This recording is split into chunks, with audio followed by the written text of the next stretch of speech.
Today we are going to conduct linear regression using the TI84. So this is my scenario. I have several Corvettes of various ages indicated in this column right here. And for each age I have the price of that Corvette, and that is in tens of thousands of dollars. So that would be $27,500, but that's not really very important right now. So before I even regress, I need to determine which of these is going to be my X variable and which is going to be my Y variable. And so since I'm pretty sure that age will determine price, but price will not cause the age of the car, I'm going to say that the age is the cause and the price is the effect. And when we look at our table that we use in class about cause and effect, we know then that this is going to be the X variable and this will be the Y variable. So this will be the independent variable and this will be the dependent variable. Okay, so now that we have that anchored, we can go ahead and work in our TI84 and do linear regression properly. So as always, I need to enter my data. So I'm going to go to Stat, and I'm going to edit my lists by hitting enter. Okay, and I may or may not have some old data in here. If I do have old data in there, I need to go up and clear it, enter, and I'll do the same for list number 2, clear it, and enter. So I'm going to come back to list number 1. And normally, especially if you have the TI83, you want to make sure that you have your X in the L1. It doesn't really matter because you can always adjust. But let's go ahead and put our X variable, that being the cause, that being the independent variable, into L1. And these are the ages of the Corvettes. So 6, enter, 6, enter, 2, enter, 2, enter, 5, 4, 6, 4, 1, 5, 2, 2. And I've entered all those, so I skip over to 2, and now I will enter the ages, the values. So 2, 7, 5, enter. 260, enter. 402, 366, 290, 332, 265, 335, 406, 362, 385, and 392. So I have entered in 12 Corvette prices and 12 Corvette ages.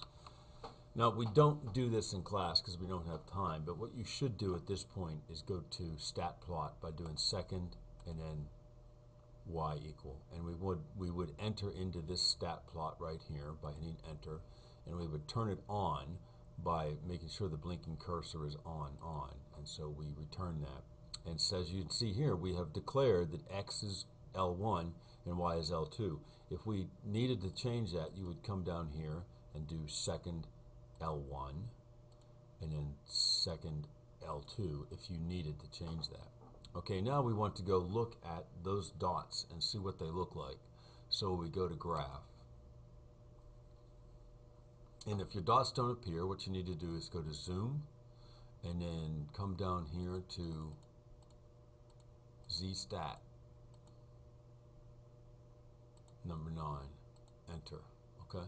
Now, I already have the regression line there because I did it earlier, but what we have here is all of the values of the Corvettes and their prices. So these are the values of the Corvettes that are 2 years old, and here's that one that is 4 years old, etc.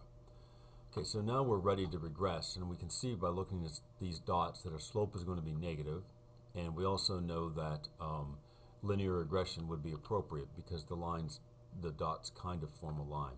Now before we regress, there's an important step that we have to do. You only have to do it once, and that is we go second and we go catalog, and then we have to scroll down until we get into the D's. So I'm going to skip there by saying alpha and then hit my D button, which is right there, and enter. Clear that, that didn't work for me. Second, catalog,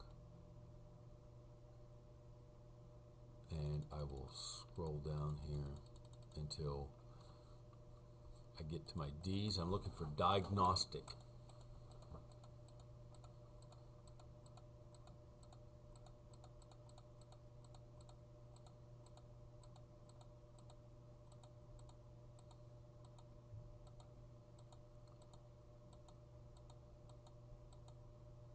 diagnostic on. I've chosen diagnostic on. I'm going to hit enter and enter again.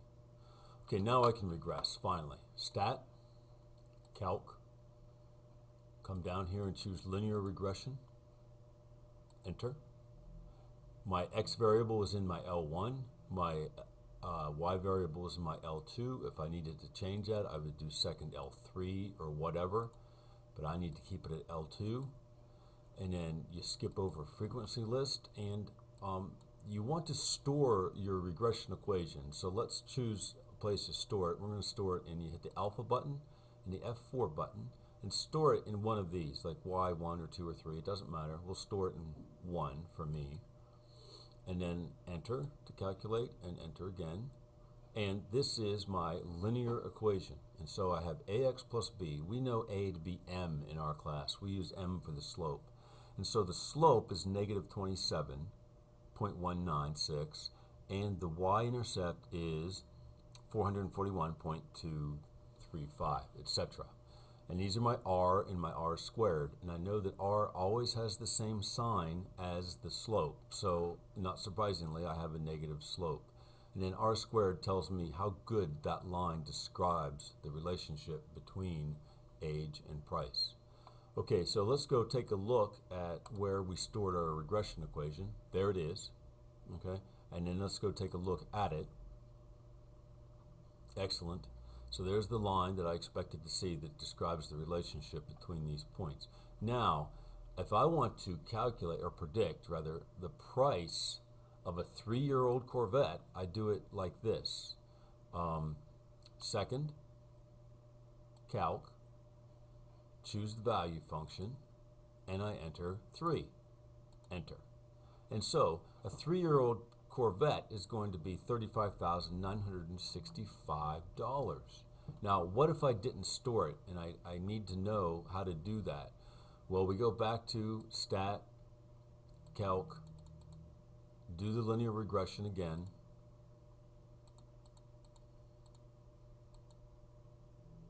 There's our equation. If you didn't store it, or if you didn't want to store it, you would now have to do this. You would take negative 27.196, multiply it by 3, because that's the value of our x, and then add to that 441.26. And that would give you that same value that we calculated inside of our graph screen. And then we can use that linear equation to predict the value of any Corvette between the ages of 1 and 6. If we were to do a 7-year-old Corvette, that would be called extrapolation. It's not a bad thing, we just have to use it with caution.